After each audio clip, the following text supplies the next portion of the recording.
Hello, everyone. Welcome to Kudlow. I'm Larry Kudlow. A rogue Russia tries to reset the world order. That's the title of a brilliant op-ed piece by Walter Russell Mead in today's Wall Street Journal. Mr. Mead will be a guest on this show a bit later on.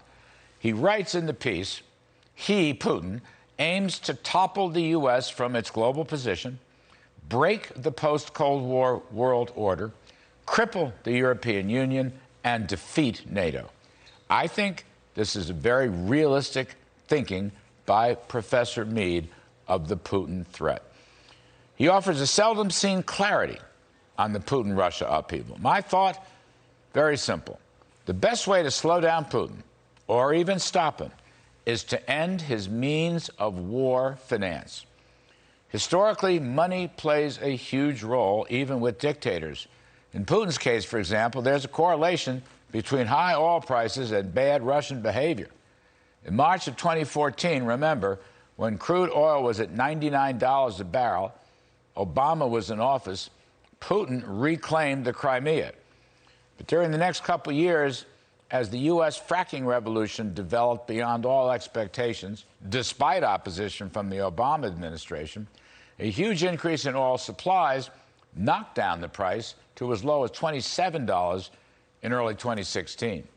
Nobody heard from Putin. During the Trump years, as the frackers continued to drill, and U.S. oil production moved towards 13 million barrels a day, and the U.S. became the swing world oil player with energy independence, prices stayed moderate and low, around $60. We saw no risk from Putin-Russian invasions in Europe or elsewhere. So money matters to Putin. I suggest right now a simple strategy to stop Putin's war finance. First, drill. Open the oil and gas spigots to full throttle. Stop the illegal federal restrictions on leasing, drilling, pipelining, and LNG export. Call the regulatory dogs off. Stop attacking the industry.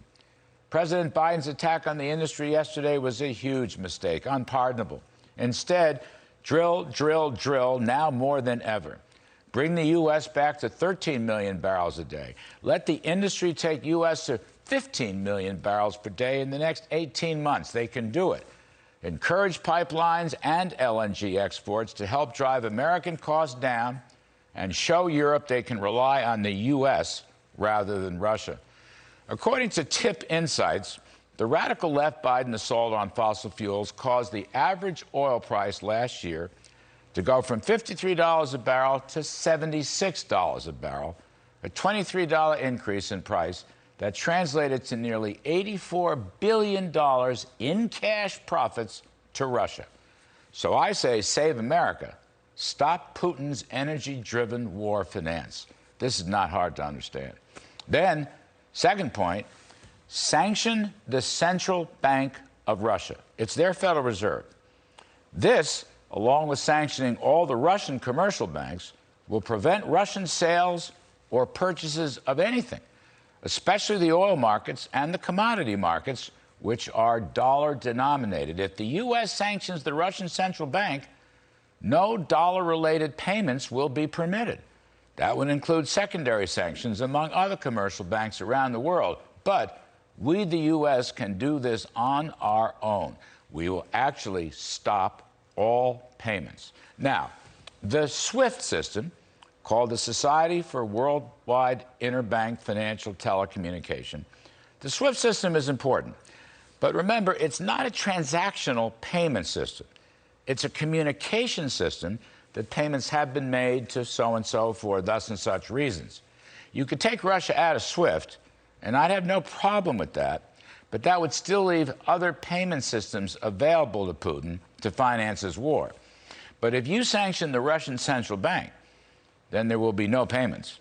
And as I said, Russian exports are primarily energy and commodity driven, which are mainly denominated in U.S. dollars. So it would really stick it to Putin and Russia. Money matters, even to megalomaniacal authoritarians with romanticized ahistorical dreams of empire. To knock Putin out of play, we need to stop financing his wars and his dreams. Two simple ways. Drill, drill, drill. Export, export, export. Watch world oil prices come down, then so will gasoline prices at the pump. Save America. Then cut off Russia's central bank's payment systems. No more transactions, a complete sanction on them. No more export sales, no cash coming in, because all those payments run through the central bank. Yes, we should target all the Russian oligarchs. Yes, we should sanction Putin himself. Yes, we must prevent any investment capital from stock and bond markets from going into Russia.